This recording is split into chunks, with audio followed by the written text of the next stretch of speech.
যে তুমি সরো না আমার জায়গার সময়, তার আগে তার চেয়ে বড় আমি দাঁড়িয়ে এসে আমি তাকে সম্মান দিই, তুমি এসে বসো আমি সরে যাই, ইটস ইওর টাইম। কাজ না পেলে কত চাপাবাজি করতে হয় সেটা আপনারা দেখেন চিত্রনায়ক রুবেলের কাছ থেকে।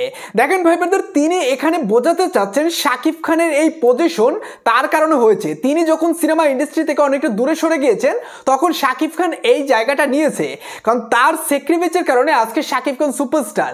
দেখেন তিনি এখানে বলেই ফেলেছেন যে আমি সিনেমা ইন্ডাস্ট্রি থেকে সিনেমায় কাজ না পাওয়ার কারণে সরে যাইনি, তিনি বোঝাতে চাচ্ছেন তার সুপারস্টার জায়গাটা অন্য কেউ নেউক।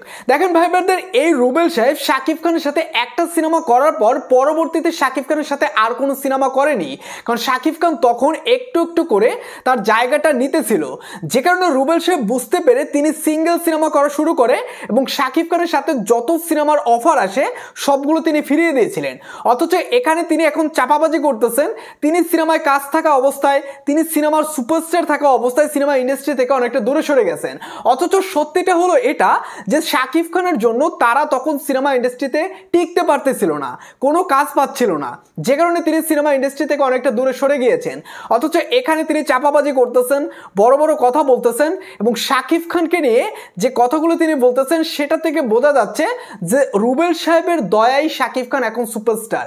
তো ভাই ব্রাদার, রুবেল সাহেব যে কথাগুলো বলেছেন শাকিব খানের জায়গাটা তিনি দিয়েছেন, শাকিব খান যে সুপারস্টার সেটা তিনি একটা সময় মানতে না পারলেও এখন তিনি দাবি করছেন তার জন্য শাকিব খান সুপারস্টার হয়েছে।